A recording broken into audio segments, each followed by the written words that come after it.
Hello, welcome to the channel Why Stories. Enjoy watching. The day before the wedding, the bride was happily walking to her fiancé's home, but just as she reached the door, she overheard a strange conversation between him and his parents, and nearly screamed from what she wasn't supposed to hear.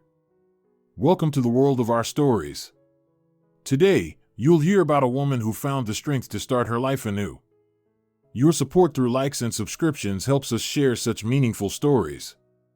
Enjoy listening, and may this story inspire you. Anna stood in front of a large mirror at the bridal salon, unable to believe her eyes. A snow-white dress with a lace corset and a long train transformed her into a true princess. "Mom, look," she said, taking her mother's hands. "Do you remember how I used to dream about a wedding like this when I was a little girl?" "I remember, sweetheart. You said you'd only marry a prince." "And I did," Anna laughed. "Diego is a prince to me. We've been together for 3 years, and every single day he proves how much he loves me." Her mother smiled, adjusting the veil. "Tomorrow, you'll be the happiest girl in the world." Anna nodded, pressing her hands to her chest. Her heart was pounding so hard with excitement and joy, she feared it might burst from happiness. In the car on the way home, her mother went over the final preparations. "Flowers are ordered, the cake is ready, musicians confirmed. The restaurant will host 40 guests. And where's the honeymoon? Diego wants it to be a surprise.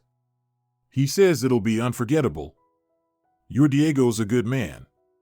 Serious, responsible. Your father respects him." Anna looked out at the familiar streets and suddenly felt a strange unease. Where was it coming from?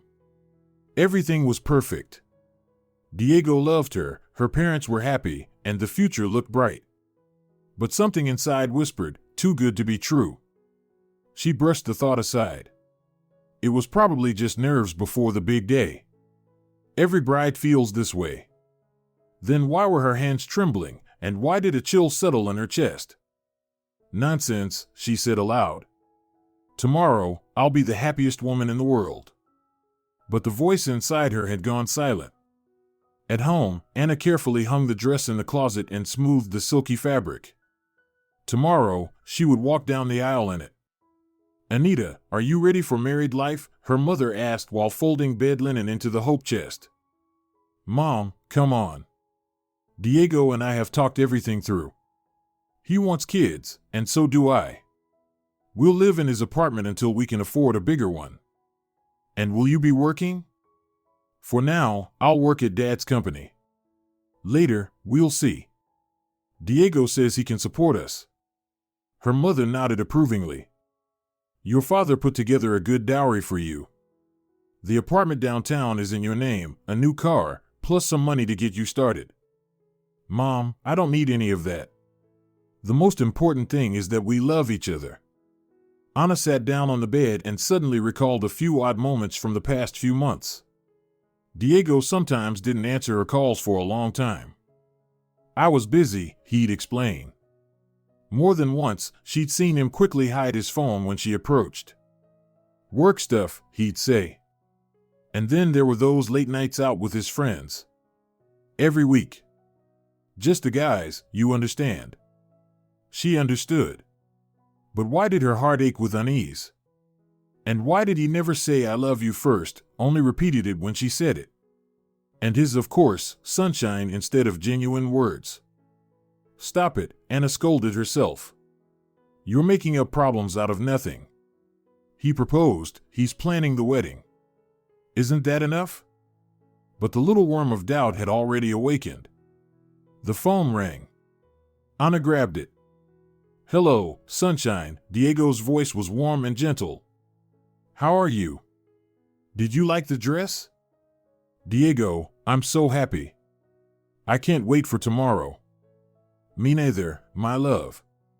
I still can't believe you'll be my wife tomorrow. I'm the happiest man alive. And I'm the happiest woman. Diego, aren't you nervous?" "A little. But it's the good kind of nerves. The important thing is we'll be together forever." "Forever," Anna repeated. "That sounds so beautiful. Hey, I'm at my parents' right now. My mom's fussing over the last details. Say hi to them. I'm going to drop by for a bit. I want to share my excitement. Of course, come over. We'll be waiting. Ana hung up and hugged her mother. Mom, I'm going to see Diego for a little bit. Just want to show him how happy I am. Just don't stay too long, honey. Tomorrow's a big day. You need your rest. Ana nodded and ran outside. Diego's house was just 10 minutes away, through the old park. The spring air smelled of orange blossoms and jasmine. Neighbors stopped her on the way. Anita, tomorrow's your big day. Congratulations in advance. Thank you, Señora Conchita. Come to the restaurant, we'll celebrate together. Of course we'll come. You make such a beautiful couple. Ana walked along, thinking how lucky she was to have Diego. Reliable, caring, loving. He complimented her every day, gave her his attention. Her parents adored him. Diego's building greeted her with its usual scent of fresh paint and the sight of Garfield the cat, dozing on the first-floor windowsill. Ana climbed to the second floor and was about to press the doorbell when she heard Diego's voice through the door. Mom, don't worry. Everything will be fine. Ana smiled and paused, not wanting to interrupt the family conversation. Let the son reassure his mother before the big day. Son, are you sure about your choice? Diego's mother's voice was filled with worry. Mom, I've explained it 100 times. Ana is like a sister to me. I've gotten used to her over the past 3 years. She's a good girl. Ana frowned. Like a sister. What did he mean by that? Did he mean she had become dear to him, like family? But do you truly love her? His mother insisted. Diego laughed. And that laugh sent a chill down Ana's spine. Love, Mom, that's something pretty in books. In real life, you have to use your head. You saw the dowry her parents are giving? A fully furnished apartment in the city center, a new car, and her father works on the city council.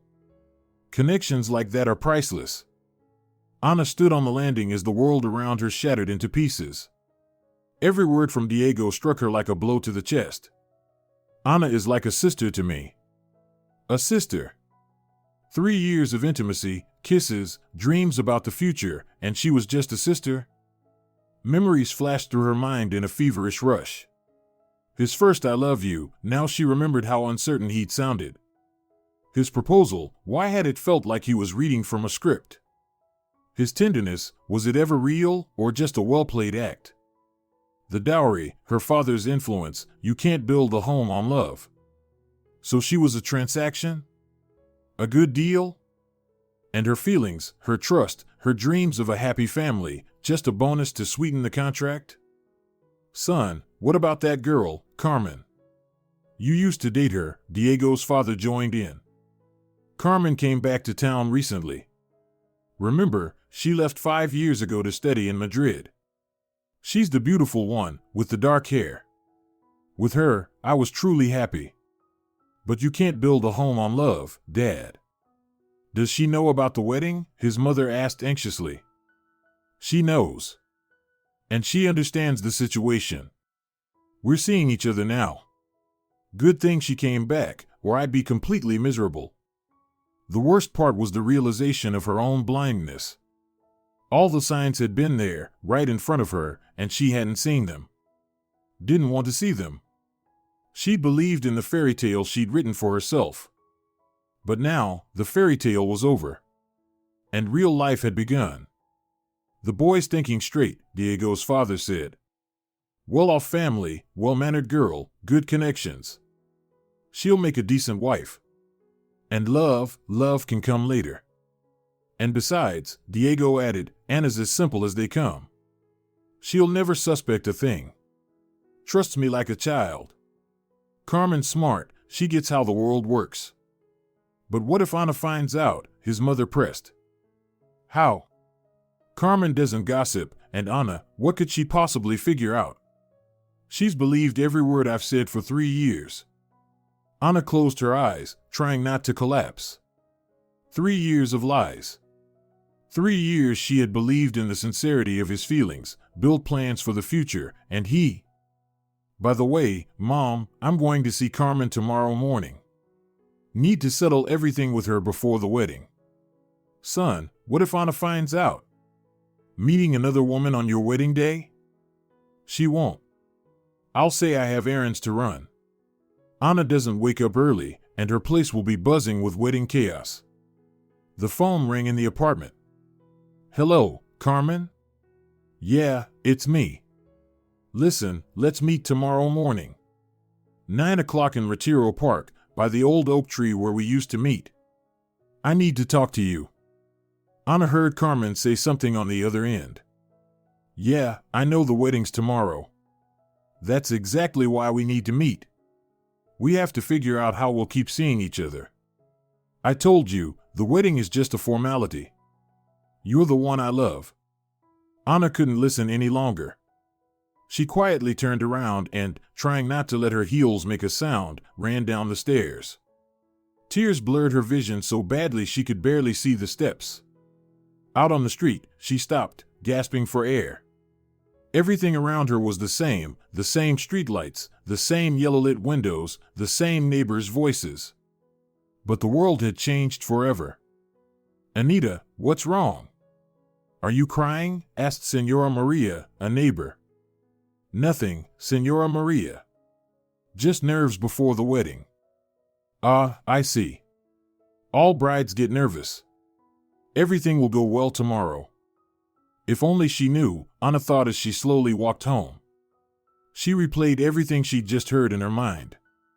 Anna is like a sister. The dowry, her father's connections, I was happy with Carmen, you can't build a home on love. Each word hit like a knife. Carmen. Now she remembered the girl, beautiful, dark-haired, had been in the class above. She left for Madrid after high school and hadn't been seen in town until recently. So, all this time, while Diego courted Anna, whispered sweet words, planned their wedding, he was thinking of someone else. Of the one he truly loved. At home, Anna went straight to her room, ignoring her mother's questions. Anita, what's wrong? You look pale. Just tired, Mom. It's been a long day. Go to bed, sweetheart. We've got an early morning tomorrow. Anna lay in the dark, going over every single day of their 3-year relationship. So blind. How blind she had been. Now everything came together in one awful picture. His meeting her parents in the second week, too fast for genuine feelings. His curiosity about her father's job in city council, his interest in political connections. Those offhand questions about her dowry. And his reaction to her tears? Confused, never tender. The right words, but never from the heart. Now it all made sense. The most terrifying thing was that she had been ready to give him her whole self, her soul, her body, her future. And he was bargaining. Calculating the benefits. Planning how to juggle a wife and a mistress. Anna is as simple as they come. Those words burned more than anything. So he had studied her the way a buyer studies merchandise. Found her weak spots, her trust, her innocence. And used them. No one would ever use her again. Never. The clock showed midnight. Then 1. Then 2. Anna tossed and turned, unable to find peace. What should she do? Cause a scene? Tell everyone the truth right there in the restaurant? Or stay silent and play the role of the happy bride? She got up and walked to the mirror. A pale face. Eyes red from crying. Tomorrow, 40 people would be looking at her. Family, friends, colleagues. They would all be celebrating her happiness. And she would know the truth. By 4 a.m., Anna still hadn't slept. She sat by the window, staring at the empty streets. The city slept, disturbed only by the occasional passing car. Anna is as simple as they come, she remembered Diego's words. As trusting as a child. No. She would show him just how wrong he was. Anna opened the closet and took out a small travel bag. She packed only the essentials, documents, clothes, the money she'd been saving for the honeymoon. She looked one last time at the wedding dress. She had dreamed of this day for so long. And now, "I'm sorry, Mom," she whispered, "but I can't marry someone who doesn't love me, who lies to me." The sky was beginning to lighten. Soon her parents would wake up. The pre-wedding chaos would begin. Flowers, cars, guests. Anna wrote a short note. "Mom, Dad, I'm sorry. I can't explain, but this wedding won't happen. I love you. Anna." The clock showed 6:30 a.m. At 9, Diego would meet Carmen. And at 4, the wedding was supposed to begin. Just not with her. Anna grabbed her bag and quietly left the house. Ahead lay the unknown. But she could no longer live a lie. Behind her, the house slept, her parents unaware of anything. Ahead was the bus station and a ticket to a new life. Anna walked through the empty morning streets, gripping her travel bag. The city was just waking up, only the milkman on a bicycle passed by, the clinking of his metal cans echoing in the stillness. On any other day, Anna would still be asleep, dreaming of happiness. But today, everything had changed. She stopped at the bus station and looked at the schedule. The first bus to the provincial center left at 8 a.m. From there, she could get to Madrid. With trembling hands, Anna bought a ticket. "Business trip?" the ticket clerk asked casually. "Yes, work," Anna lied. She sat down on a bench in the waiting area and looked at the clock. 7 a.m. In 2 hours, Diego would be on his way to Carmen. And at 4, their wedding was supposed to take place. Anna took out her phone and dialed her best friend Lucia's number. "Anna? Why are you calling so early?" Lucia's sleepy voice sounded surprised. "Lucia, listen to me carefully. There won't be a wedding." "What? What are you talking about?" "I'm leaving town. Tell my parents that I'm safe, but I can't marry Diego." "Anna, are you crazy? What happened?" "I'll explain later. Take care of yourself." When Anna hung up, her heart clenched. Her parents. They were probably panicking by now, calling hospitals, friends, the police. Her mother crying. Her father pacing, not knowing what to do. They had given her everything: love, care, and education, a dowry. They had prepared for this day for 3 years. And her?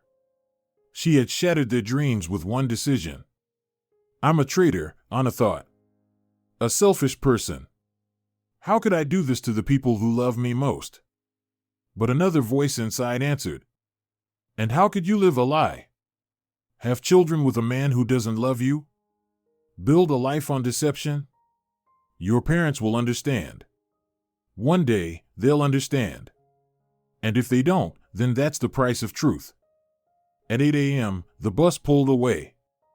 Anna stared out the window at the familiar places passing by.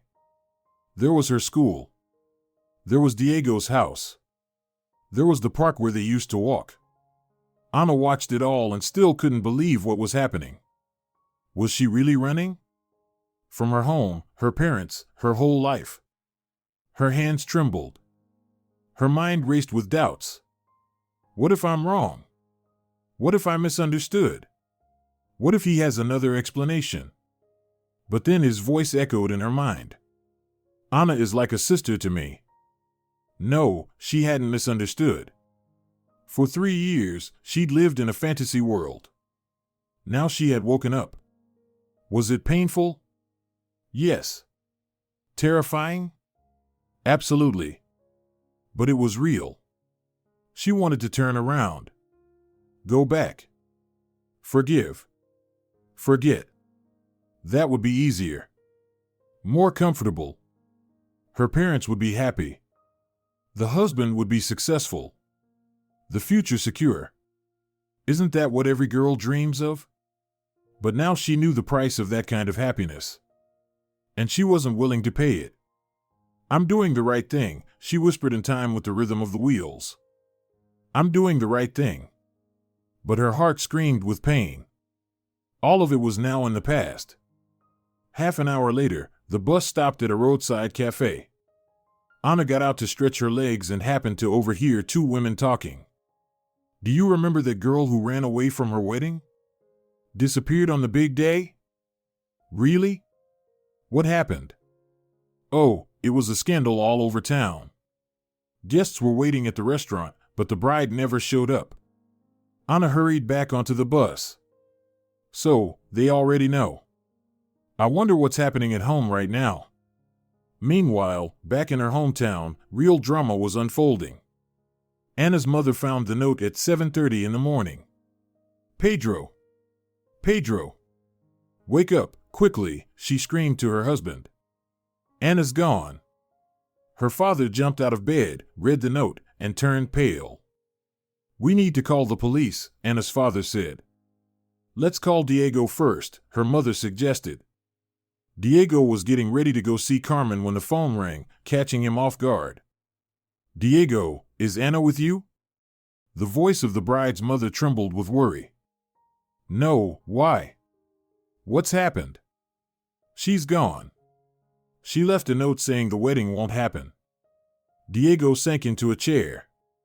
A terrible thought rushed through his mind. What if she heard something? "I'm coming over right now," he said. "Diego, did you see her yesterday?" "No. She wanted to stop by, but I was busy." That was true. Anna really had wanted to come over, but at the time, he'd been talking to his parents about the wedding. Diego quickly got dressed and headed to Anna's parents' house. On the way, he tried to make sense of it. Yesterday, Anna had sounded so happy on the phone. The house met him in a state of panic. Anna's mother was crying, and her father was calling everyone he knew, trying to find his daughter. "Diego, did you two have a fight?" the father asked. "No, we didn't argue. She called me yesterday. She was cheerful, excited. Could she have seen or heard something?" Diego felt a chill down his spine.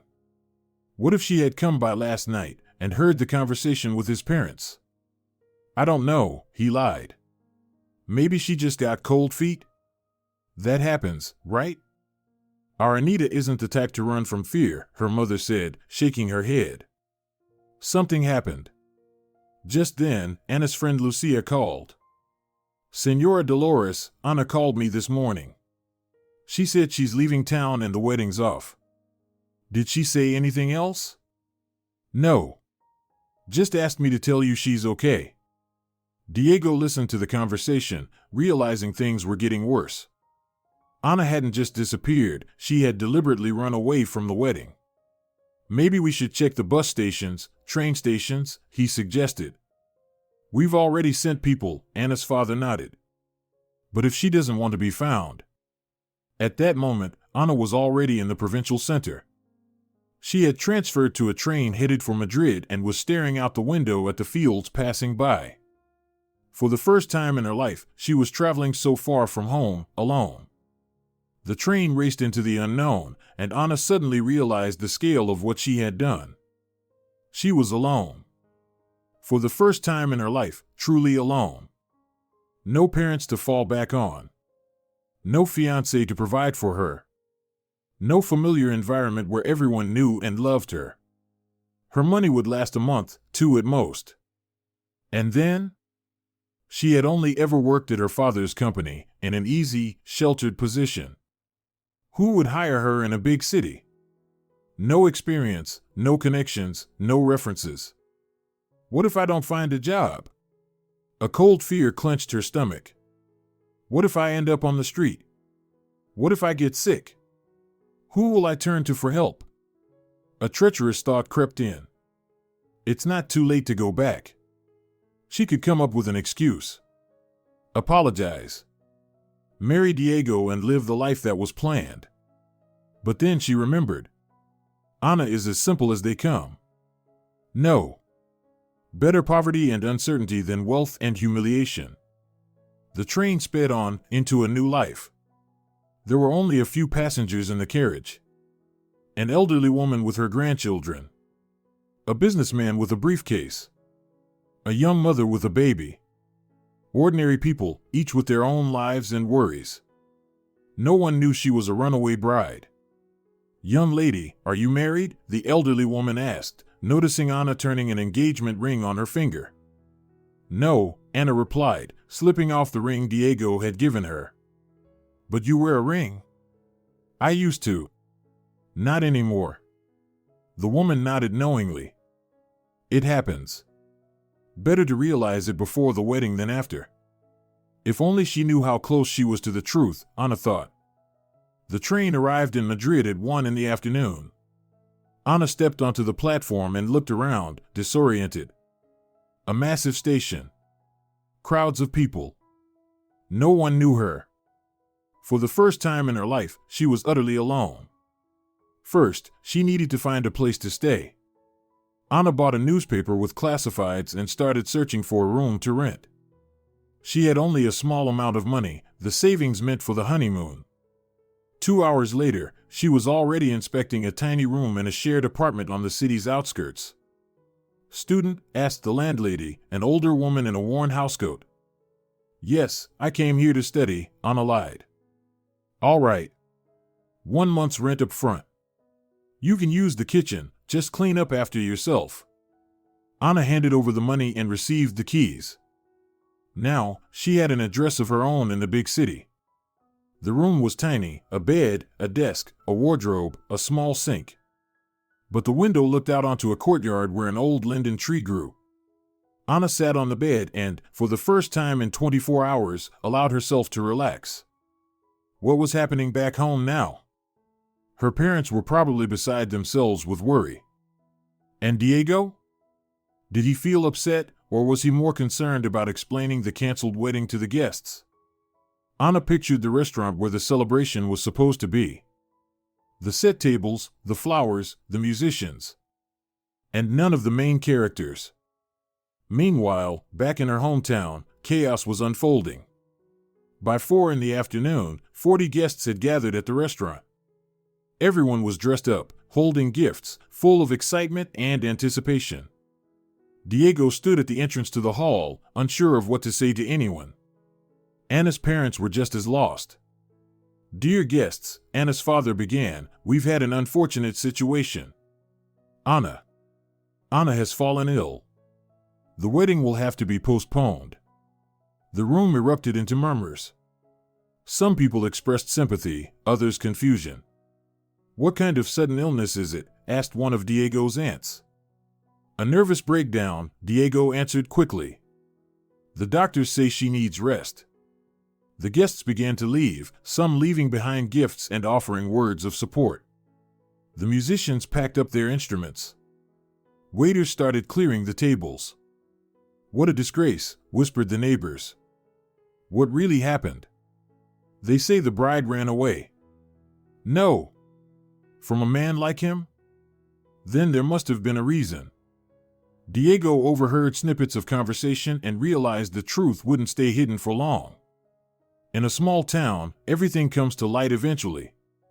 That evening, he sat alone at home, wondering what to do next. He hadn't even called Carmen. What was the point?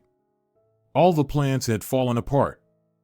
Anna sat on a stranger's bed in a strange city, thinking about who she'd been just yesterday. A happy bride-to-be, a beloved daughter, the future wife of a successful man. She had everything most girls dreamed of. And today? Today, she was a runaway, with no money, no job, no future. Her parents didn't know if she was even alive. Her friends probably thought she'd lost her mind. The entire town was talking about her. Maybe they're right, she asked her reflection in a small mirror. Maybe I really have gone crazy? But the reflection said nothing. And inside her, a strange certainty began to grow. For the first time in her life, she had done something truly honest. And yes, it hurt. And yes, it was terrifying. But it was real. "Tomorrow, I'll start looking for a job," she said aloud, "and for a new life." That evening, Anna decided to get to know the city. She walked through the streets of Madrid as night fell. Storefronts were glowing, people hurried by, cars rushed past. Life was in full swing, and no one cared about her story. She stopped at a small cafe and ordered tea and a pastry. At the next table sat a girl about her age, reading a newspaper with job listings. "Looking for work?" Anna asked. "Yeah, for a week already. It's not easy to find something in a big city. I just arrived." "I'll be looking too." "Where are you from?" "A small town." "Things didn't work out there." The girl nodded in understanding. "It happens. The main thing is not to give up. There are more opportunities in a big city." Anna finished her tea, said goodbye to her new acquaintance, and returned to her room. Tomorrow, a new life would begin. She needed to find a job, get used to the city, forget the past. She lay down on the unfamiliar bed and looked out the window. Airplane lights blinked in the sky. Somewhere far away was her home, where her loved ones were waiting. And there too was Diego, who had lied to her for 3 years. Tears began to run down her cheeks, not out of self-pity, but from relief. She would no longer live in lies. Let it be hard. Let it be lonely. At least it would be honest. Tomorrow the job search would begin. Tomorrow real life would begin. For now, Anna fell asleep to the hum of the big city that had become her new home. Anna woke to unfamiliar sounds. Cars honking outside, a dog barking somewhere, a radio playing in the next room. She opened her eyes and for a moment didn't know where she was. Then it all came back. The small room in the shared apartment. A new life in a big city. Her first thought was of home. 3 years of habit, waking up and thinking about Diego. What is he doing? What is he thinking? But now those thoughts only brought pain. She forced herself to get up and walk to the window. The clock showed 7 a.m. At home, her mother would usually be making breakfast at this hour, and her father reading the newspaper. I wonder if they slept last night at all, Anna thought. They probably spent the night calling everyone, hoping to find some clue. Guilt tightened in her chest. They didn't deserve this. Loving parents who had cared for her all her life. And she had just disappeared without a word. But how could she explain something she didn't fully understand herself? "They'll forgive me," she whispered like a prayer. One day they'll understand and forgive. Outside, life was already in motion. A janitor was sweeping the paths, a woman hung laundry, children ran off to school. No one knew her story. No one looked at her with sympathy or judgment. It was both a relief and a terrifying kind of loneliness. In the hallway, she ran into a neighbor, a woman in her 30s, dressed in a business suit. "New here?" the woman smiled. "I'm Marina." "And you are?" "Anna. Just moved in yesterday." "Got it. If you need anything, let me know. I work at an advertising agency. I know how tough it can be getting used to the city." Anna looked closely at Marina. A confident walk, a professional suit, a laptop in her hands. There she is, Anna thought, a modern woman, independent, self-sufficient. Something Anna had never been. She had always lived under someone's wing, first her parents, then Diego's. "Thank you. Where can I buy newspapers with job ads around here?" "Why newspapers?" "These days, everyone uses the internet to job hunt. There are special websites. I can give you some links." Anna felt lost. Back in her hometown, people found jobs through friends or the local newspaper. Here, everything was different. She suddenly realized just how out of touch she had become after spending 3 years at her father's company. "I don't have internet," she admitted, feeling like a clueless country girl.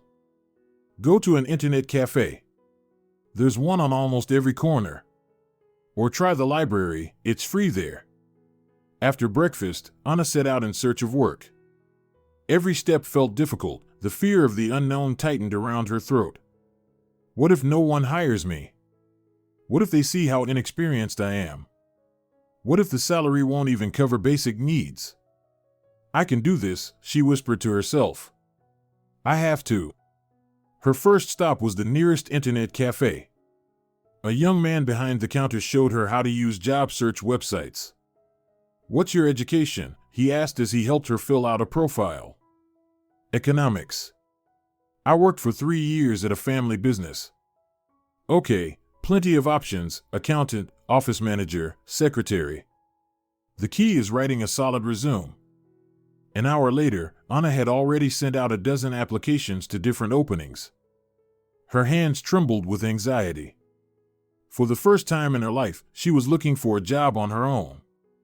Back home, her father had simply said, "Come work with us at City Hall, sweetheart. You'll help with paperwork." And for 3 years, she had helped, kept records, answered phones, greeted visitors. A simple, calm job under her parents' protection. Now everything was different. She had to prove her worth to strangers. Anna suddenly realized how little she actually knew. How little she understood about real work, about fighting for a place in the world. What if no one needs me? The thought hit her like a cold wave. What if I really am simple, like Diego said? But then another voice answered, "No. I'll show them what I'm capable of." The first call came just 2 hours later. "Anna? This is the advertising agency Progresso. You applied for our client manager position. Can you come in for an interview?" Her heart raced. Her first interview, ever. Anna felt cold sweat forming. What if I fail? What if they see right through me, that I'm just a runaway bride with no real experience? "Of course," she said. "When would be convenient?" "Tomorrow at 10 a.m. Write down the address." Anna jotted it down with a trembling hand. Tomorrow, her fate in this new city would begin to take shape. Anna spent the rest of the day preparing, though her thoughts kept drifting back home. How were her parents? How was Diego explaining everything? She went to a hair salon, bought a formal blouse, and reviewed everything she knew about client management. In the evening, she stood in front of the mirror for a long time, practicing answers to potential interview questions. In the reflection, she saw a pale girl with frightened eyes, nothing like a confident businesswoman. "Why did you change jobs?" That question scared her the most. What could she say? That she had run away from a wedding with a liar? That she learned the truth about her life and couldn't live with it? "I wanted professional growth," she rehearsed. "There are few opportunities in a small town." Meanwhile, back in her hometown, gossip didn't stop. Anna's disappearance had sparked rumors and speculation. "They say she's pregnant by another man," neighbors whispered. "I heard Diego beat her," added another. "Nonsense. She probably just got scared. Kids these days don't take responsibility." Diego walked around gloomy and unwilling to answer questions. He couldn't concentrate on work. His mind kept going back to that night, the conversation Anna might have overheard. The more he thought about it, the more certain he became she had heard everything. And another realization began to unsettle him. He missed her. Truly missed her. Not the dowry, not her father's connections, but her. Her laughter, her trusting eyes, the way she found joy in small things. "Son, maybe you should go look for her," his mother suggested. "Where would I go?" he replied. "She could be anywhere." "And Carmen? Did you tell her what happened?" Diego sighed. He hadn't called Carmen.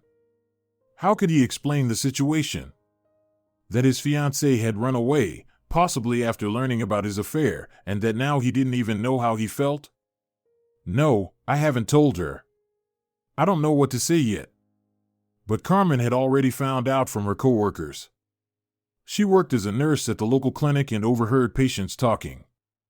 Can you believe it? A bride ran away from her wedding. Vanished on the big day. No way. And what about the groom? They say he's devastated. Such a decent guy, and the girl turned out to be flighty. Carmen listened in confusion. Diego had told her he was marrying for practical reasons, that he loved only her. Then why was he so heartbroken? Had he lied to her too? That evening, she couldn't hold back any longer and called him. Diego, is it true your fiancé disappeared? It's true, he answered, his voice tired. What happened? I don't know. She left a note saying the wedding was off and then left town. Did you look for her? I did. She's nowhere to be found. Carmen fell silent, unsure of what to say. There was no anger or relief in his voice, just pain. Diego, are you upset? Of course I'm upset. We were together for 3 years. But you told me you loved me and that you were marrying her for convenience. Diego hesitated. Over the past few days, he had realized that his feelings for Ana weren't as superficial as he thought. Habit, attachment, maybe even love, it had all blended together. And now, with her gone, he understood what he had lost. Carmen, let's meet. We need to talk. All right. In our park, by the old linden tree. The next morning, Ana stood in front of an office building in central Madrid. Tall glass doors, a marble lobby, elevators with mirrored walls. Everything looked intimidatingly sleek and professional. Her knees trembled with fear. Waves of imposter syndrome crashed over her. What am I doing here? Who am I to think I deserve a job in a place like this? Advertising agency Progresso, 7th floor, she told the security guard, trying to sound confident. Elevator to the right. Go on up. In the elevator, Ana stared at her reflection, trying to calm the shaking in her hands. A formal blouse, neat hairstyle, a touch of makeup, she looked professional. But inside, she was trembling with fear. I can do this, she whispered. I have to do this. The agency office impressed her with its modern design. Glass partitions, computers at every desk, young employees in business attire. It was nothing like the municipal offices she was used to, with their rigid atmosphere and outdated furniture. Ana felt like an outsider in this world of steel and glass. Everyone looked so confident, so modern. And she, just a provincial girl who, until yesterday, didn't even know how to write a resume. Ana? A woman in her 40s in an elegant suit approached. I'm Elena, head of HR. Come with me to the meeting room. The interview lasted half an hour. Ana answered questions about her experience, spoke about her work in local government, and explained why she had moved to Madrid. Every question felt like a test. Ana feared her lack of experience was too obvious.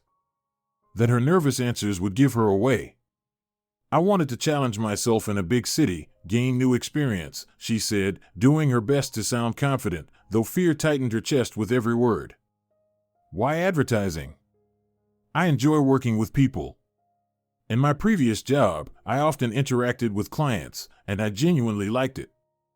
Elena nodded, jotting notes in her notebook. Ana tried to read her face, to understand what kind of impression she was making. You don't have much experience, Elena said, but your references are good. Your father gave you a recommendation. Ana was surprised. Her father's recommendation? Her heart tightened, so he knew where she was. We always verify information about candidates. Your father confirmed you were a responsible and diligent employee. So, he knew. He had probably figured it out from work-related phone records, but didn't reveal her location, just gave the recommendation. Even from a distance, he was protecting her, supporting her. Ana felt tears welling in her eyes. Her parents still loved her, no matter what. Even after she'd shattered all their plans. When could you start? Elena asked. As soon as tomorrow, Ana replied, hardly believing her luck. Then we'll expect you in the office on Monday. The probation period is 3 months. The starting salary isn't high, but if you perform well, there'll be room for growth. Ana walked out of the office, unable to believe her good fortune. A job, in a serious company, with real prospects. She had taken her first step toward independence. Out on the street, she stopped and suddenly burst into tears. From relief, from fear, from the overwhelming realization that there was no turning back. She was truly starting a new life. On the way home, she stopped by the cafe where she had met the girl who was also job hunting. The girl wasn't there, but Anna ordered a coffee and a pastry to celebrate her small victory. Celebrating something? The waitress asked with a smile. Yes, I just got a job. Congratulations.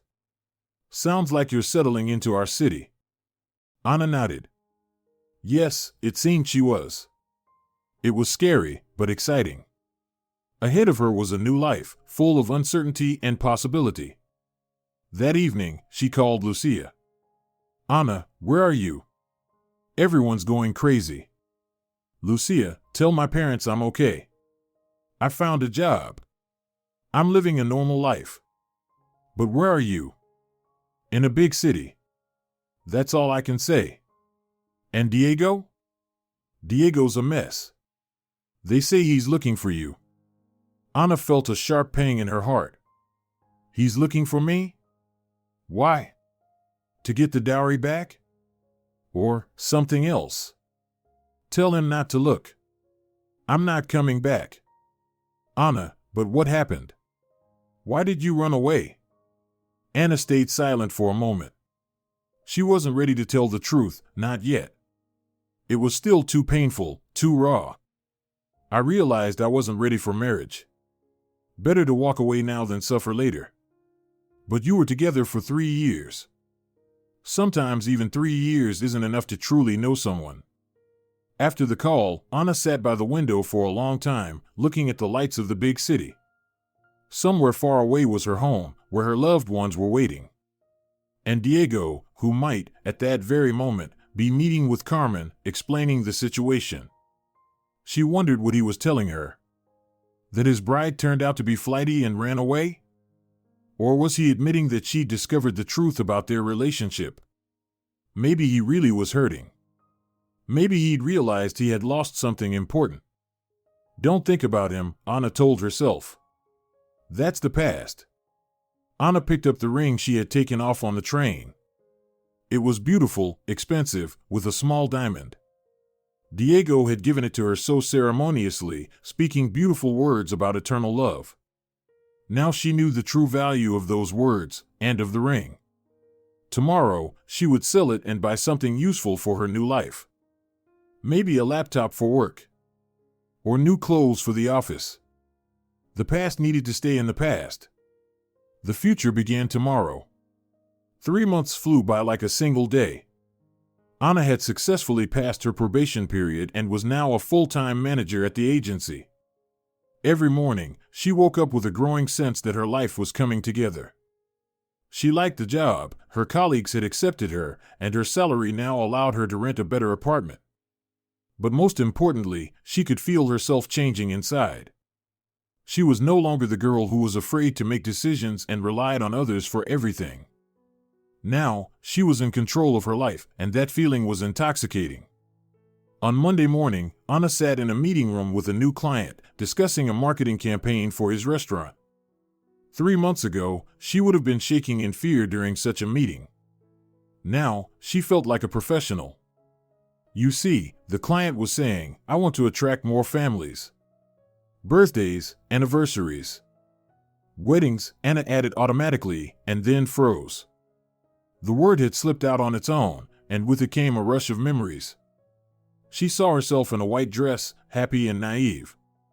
Remembered the scent of spring flowers in her wedding bouquet. Felt again the pounding of her heart in anticipation of the biggest day of her life. The pain wasn't as sharp anymore. It was more like a quiet sadness for lost illusions. Anna realized she didn't miss Diego. She missed a version of herself who could love and trust so purely. Yes, of course, weddings too. Do you have experience organizing wedding events? I have some idea, she answered carefully, quickly returning to the present. After the meeting, Anna sat in her office and caught herself thinking of home. These thoughts came less often now, but when they did, they brought a complex mix of emotions. Longing for her parents. Pride in her independence. Curiosity about what Diego was doing. And relief that she was no longer a part of his life. The phone rang. The number was unfamiliar. Anna? This is Raphael from the marketing department. We haven't formally met, but I saw your presentation on the family restaurant project. I really liked it. Maybe we could discuss the details over coffee? Anna recognized Raphael by face, a tall, handsome man in his 30s. He always greeted her politely in the halls, but they had never really spoken. The invitation surprised her and made her a little uneasy. After everything with Diego, she instinctively treated male attention with caution. Sure. When would be a good time? After work, they met at a small, cozy cafe. Raphael turned out to be an unexpectedly easy conversationalist. No pressure, no hints, just genuine interest in her work and perspective. Did you recently move to the city? He asked. Yes, 3 months ago. From a small town. Anna was used to that question by now and usually gave the standard response about career ambitions. But something about Raphael made her want to be more open. Maybe it was the tired look in his eyes, the kind that's familiar to anyone who's been through real pain. I wanted a fresh start, she said cautiously. I get it. I went through something similar. Moved to this city after my divorce. Started working at the agency. There was no self-pity in his voice, no bitterness. Just a simple statement of fact. Anna sensed she was talking to someone who had also been through hurt and had learned how to live with it. They talked for over an hour. Raphael spoke about his 7-year-old daughter who lived with his ex-wife and how hard it had been to start over. Anna listened and thought what a luxury it was to speak with someone openly, without pretenses, without hidden agendas. At home, she spent a long time analyzing her feelings. She liked Raphael as a person. But her heart was still silent. Maybe it wasn't ready to trust again. The memories of betrayal were still too fresh. In time, she told her reflection in the mirror, everything will come when you're ready. The next morning, Anna arrived at the office earlier than usual. She wanted to prepare a presentation for a new project while the office was still quiet and she could focus. She turned on her computer and was deeply immersed in her work when the secretary knocked on the door. Anna, there's a visitor here to see you. Says he's a friend from your hometown. Time stopped. Anna slowly looked up, and her heart froze. Diego was standing in the doorway. The first thing she thought was how much he had changed. His face was gaunt, his eyes tired. The expensive suit he wore couldn't hide the toll the past few months had taken on him. In his hands, he held a bouquet of white roses, her favorite. He remembered. Anna felt everything inside her turn upside down. 3 months of carefully built calm collapsed in a single second. She was once again the girl who had overheard a conversation through a door and felt her world shatter. No, she ordered herself silently. You're not that girl anymore. You're someone else now. Hi, Anna, he said quietly, his voice uncertain. Anna forced herself to breathe evenly. She looked at him carefully, analytically. Strangely, she felt no fear. There was confusion, pain, but not fear. She no longer feared this man or his power over her. How did you find me? Your father eventually told me where you work. It took a lot of convincing. So her father had known where she was all this time. And he kept her secret, protected her right to a new life. Her heart clenched with gratitude. Why are you here? Diego stepped into the office carefully, as if afraid to scare her off. He placed the flowers gently on her desk. To talk. To explain.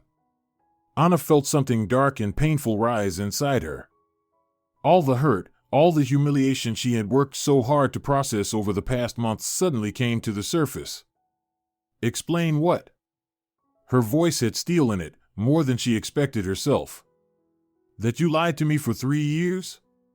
That you planned to marry me for convenience? That you were seeing someone else? Diego paled. Anna realized then that he had hoped she didn't know the whole truth. You heard our conversation with my parents. Every word. And the call with Carmen, too. Anna watched as his last hope, of hiding or sugarcoating the truth, collapsed. Desperation flickered in his eyes, and something else. Regret. Diego sank into a chair, covering his face with his hands. There was so much exhaustion and sorrow in that gesture that Anna felt a brief stab of pity. But she quickly pushed it down. Anna, I can explain. Don't, she cut him off sharply. You already explained everything. Very clearly. To your parents. She remembered every word of that conversation. Each phrase had felt like a knife to the heart.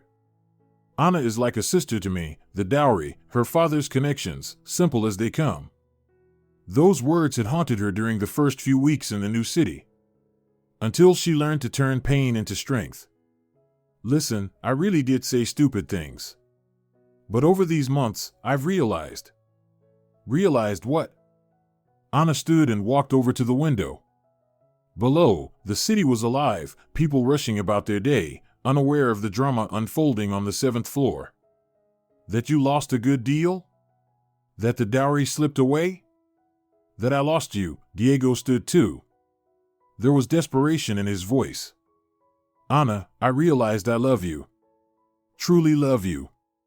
Anna turned and looked at him, long and steady. Once, those words would have meant everything to her. She would have forgiven anything, forgotten everything, returned to him on any terms just to hear them. But now, she saw a man who had played with her feelings for 3 years. Who had called her a sister, a simpleton. Who had planned to juggle a wife and a mistress. Love me? She laughed, but it came out bitter. How touching. And what about Carmen? Threw away your true love for a convenient marriage? It's over with Carmen. I realized she's not right for me. Anna felt a strange sense of satisfaction. So his perfect love hadn't been so perfect after all.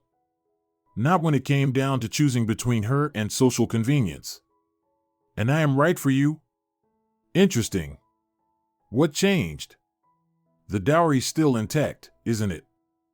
Diego said nothing. He knew that anything he said now would only make things worse. Anna watched him struggle to find the right words, and it brought up a storm of feelings in her. Yes, it hurt to see him so lost.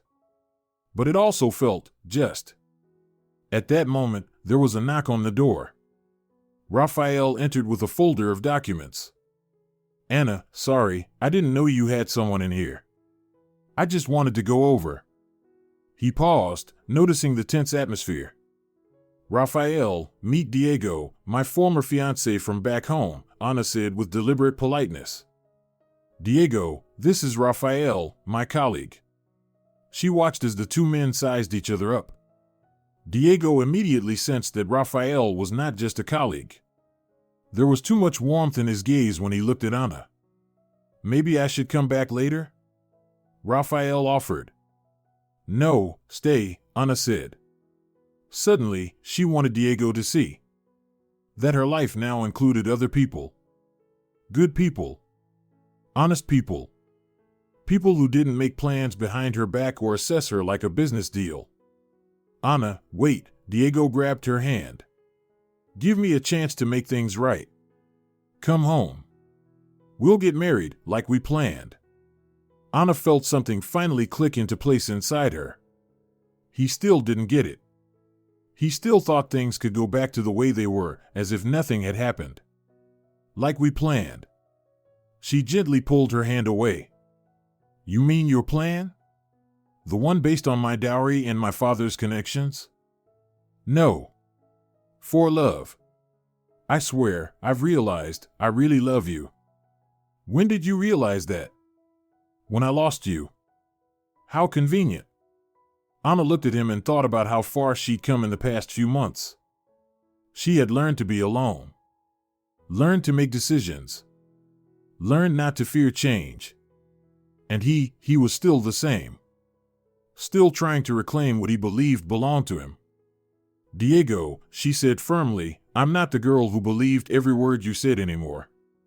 Over these past months, I've learned a lot about myself and about life. And what exactly did you learn? That I deserve more than to be someone's profitable deal. That I want to be loved not for my father's influence or my mother's dowry, but for me. In those words was all the pain of the past few months, all the disappointment, and all the strength she had gained. Anna felt like she was saying them not just to him, but to herself, like a vow. A promise never to settle again. But I'm telling you, I love you. You say that now. But 3 years ago, when you proposed, you said pretty things too. And all the while, you were calculating your profit. Diego took a step back. And Anna saw it in his eyes. He understood.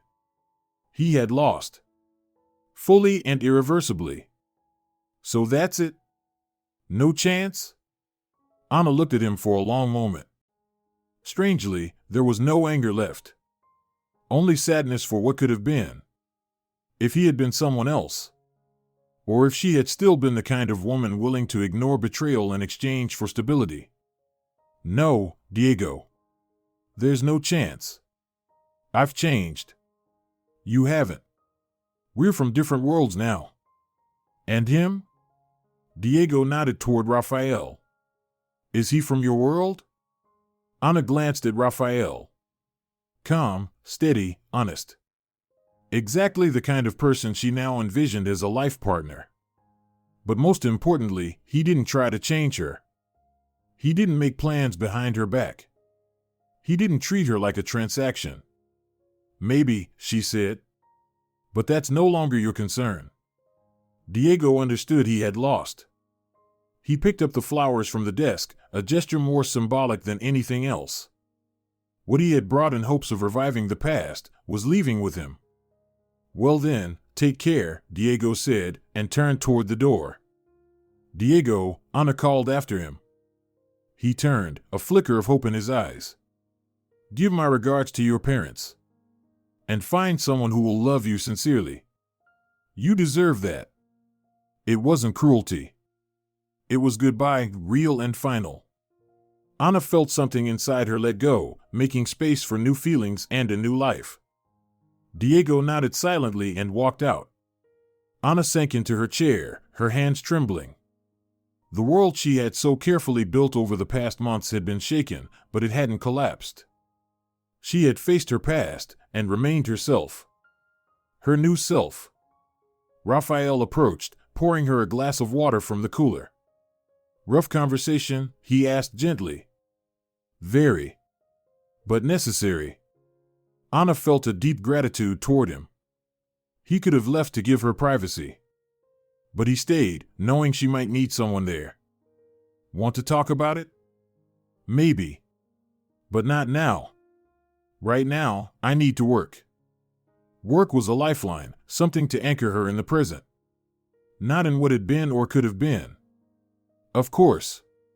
And if you'd like, we could get dinner later. Just talk. Thank you, Rafael. That's very kind of you. The rest of the day passed in a haze. Anna went through her tasks on autopilot, her thoughts circling back to the encounter with Diego. Strangely, she felt no anger. No regret. Just a quiet sadness for the time when she still believed in fairy tales. And a vast relief that it was finally over. The circle had closed. The past had let her go. And now she was truly free.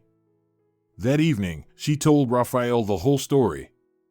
About the overheard conversation, the escape, the months of rebuilding her life in a new city. I understand, Rafael said. It must have been incredibly painful to hear the truth. It was. But now, I'm grateful I found out before the wedding, not after. Anna thought about what her life might have been like. If she hadn't had the strength to walk away 3 months ago. An unhappy marriage. Children born into a loveless home. Years of pretending, of compromise. And now? Rafael asked. Do you regret your decision? Anna looked out the window at the evening city. The glow of shop windows, people rushing by, cars on the streets. This was her life now. Complicated, unpredictable, but honest. No. Not a bit. I've become who I always wanted to be, independent, self-reliant. And if I ever get married, it will be to someone who loves the real me. Raphael smiled, and in his eyes, she saw something warm and hopeful. And do you think a person like that might come along? Anna looked at him closely. There was hope in his gaze, but no pressure. An offer, not a demand. Maybe, she said softly. But I need time. A lot of time. I have time, Raphael replied. And for the first time in many months, Anna felt that the future wasn't just possible, it might actually be happy. A year had passed since Diego walked out of her office with a bouquet of white roses. A year Anna would later call the most important of her life. Not because it had been easy, but because in that year, she had finally become herself. Her relationship with Raphael developed slowly, cautiously. It was as if he instinctively knew he couldn't rush her. The wounds left by her past were too deep. They met regularly, talked for hours, went to cafes and the theater. Anna observed him, studied him, tested every word for sincerity. The fear of being deceived again haunted her for months. She caught herself analyzing every one of Raphael's gestures, searching for traps where there were none. When he gave her flowers, she wondered if he'd just grabbed them from a street stand. When he called late in the evening, a thought would flash: is he hiding something? A wife? You're destroying yourself with suspicion, she told her reflection in the mirror. Not all men are like Diego. Slowly, the distrust began to fade. Raphael was reliably honest. He told her when he met with his ex-wife to pick up his daughter. He shared his work problems. He didn't hide his fatigue or his bad moods. In that openness, Anna discovered a rare kind of luxury. So rare, she sometimes doubted it was real. 6 months ago, he proposed. Not on one knee in a fancy restaurant.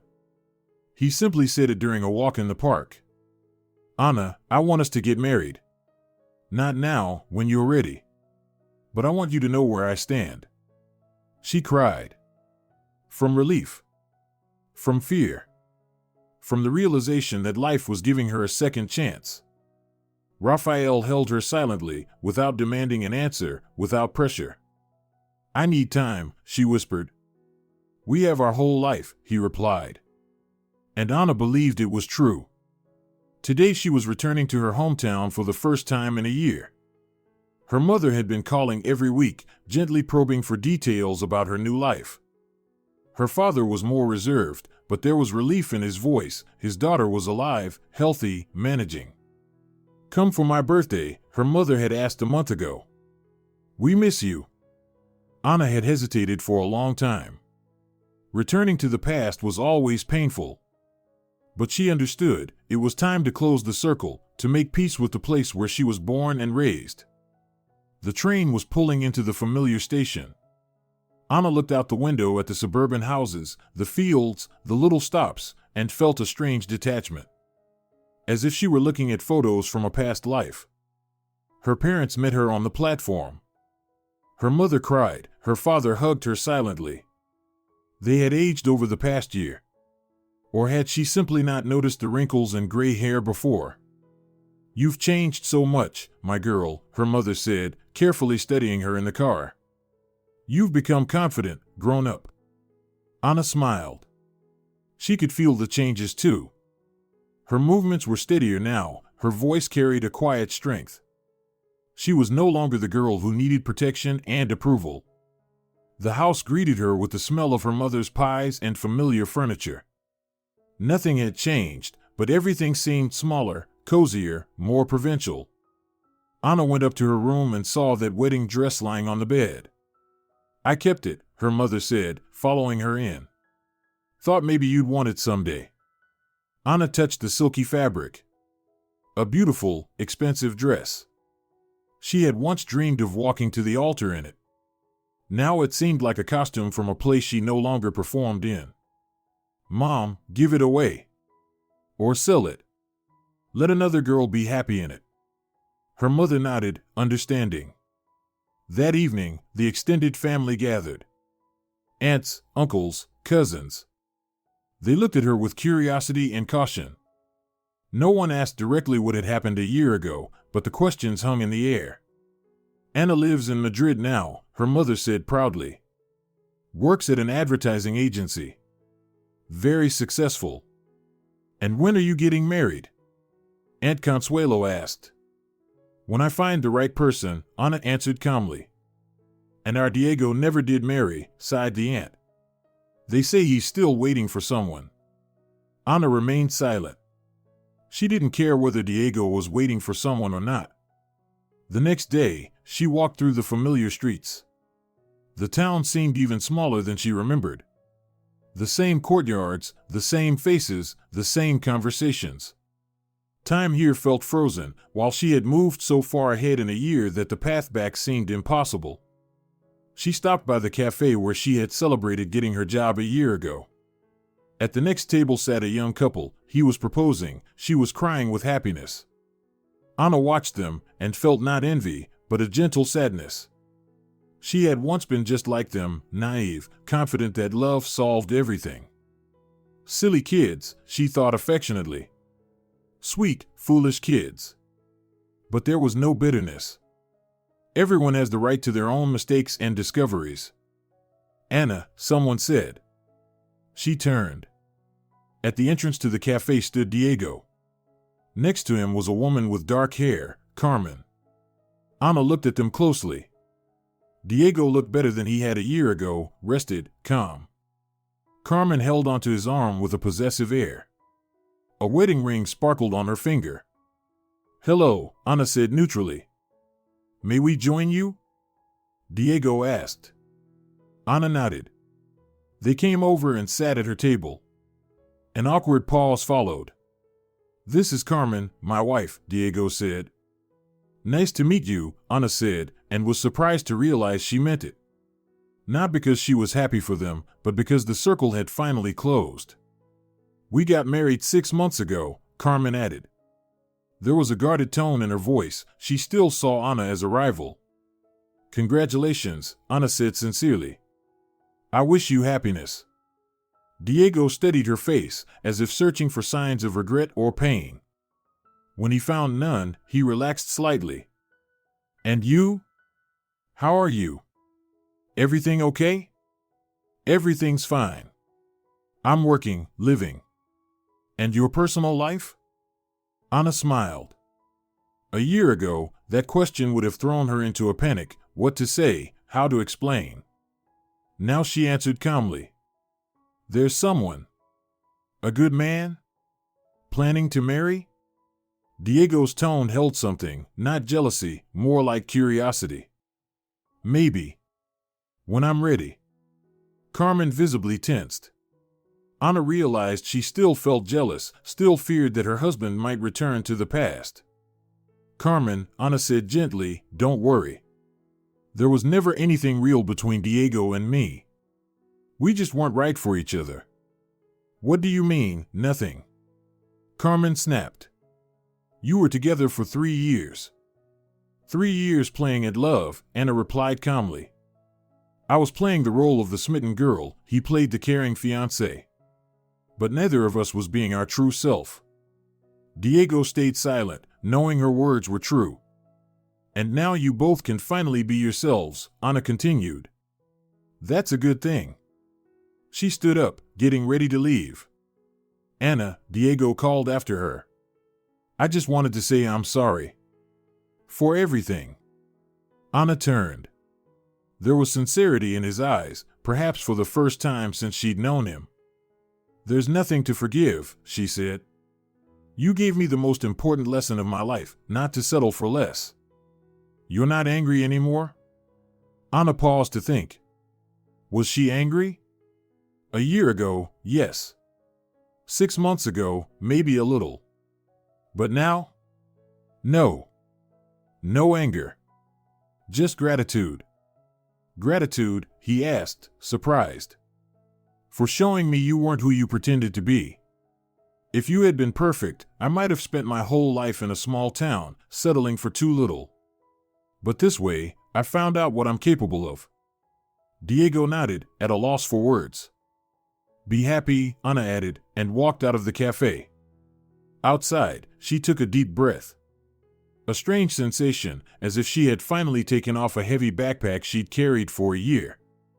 The past had finally let her go. That evening, she called Raphael. "How are you?" "How was the meeting with the past?" he asked. "It was fine. Actually, it was good. I realized something important." "What's that?" "That I'm ready for the future. For our future." A pause. Then his voice, soft and full of joy. "Does that mean?" "It means yes. To your proposal, yes." The next morning, Anna was heading home. Back to the big city, to her job, to Raphael. Her parents were seeing her off at the train station. "Will you come back again?" her mother asked. "Of course. But next time, I won't be alone. I want you to meet Raphael." "Is he a good man?" her father asked. Anna thought for a moment. Is Raphael a good man? Is he perfect? No, not perfect. He had flaws, quirks, weaknesses. But he was honest about them. He didn't hide behind a mask. He's real, Dad. And that's what matters most. Her father nodded, understanding. The train began to move. Anna looked out the window at the shrinking town and thought about how complicated life was. A year ago, she had fled this place as if from disaster. Today, she was leaving calmly, at peace with the past. Her phone buzzed. A message from Raphael. "Waiting for you at home." Home. Now home was where he was. Where their future waited, their family, their children. Where she could be herself, not perfect, not convenient, but real. Outside the window, fields, forests, and small stations flew by. Ahead lay the big city, with its challenges and opportunities. Ahead lay love, not a fairy tale, but a grown-up kind of love that demanded work and patience. Anna reached into her bag and pulled out a small box, a simple wedding ring she had picked out yesterday at a local jewelry shop. No diamonds, just a beautiful, honest ring. A gift for Raphael, a symbol that she was ready to share her life with him. In the window's reflection, she saw her face. Calm, confident. The face of a woman who knew what she wanted and wasn't afraid to fight for it. The train sped forward, into the future. Into a new life she would build herself, brick by brick, day by day, decision by decision. A difficult life, but an honest one. And for the first time in a long while, Anna was absolutely sure she was moving in the right direction. If you're enjoying it as well, leave a like and subscribe to the channel.